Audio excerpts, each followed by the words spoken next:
Madam ఇది flower షాపా అండి? ఎప్పుడు ఓపెన్ చేశారు? నిన్న ఓపెన్ చేశారు. ఈ పింక్ కలర్ ఫ్లవర్స్ ఎంత అండి? 2000లా?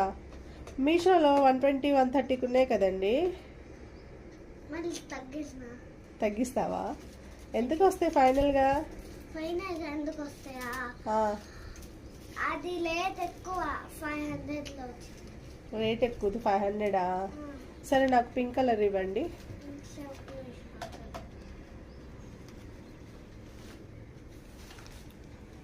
ఓ సో బ్యూటిఫుల్ అండి. ఫోన్పే ఉందా అండి? ఓకే, నేను ఫోన్పే చేస్తానండి. Okay madam. Okay, card swipe చేసుకున్నారుగా? ఓకేనండి, బాయ్ అండి. ఇంకా చాలా ఫ్లవర్స్ తీసుకురండి అండి, మేము వస్తూ ఉంటాం మళ్ళీ.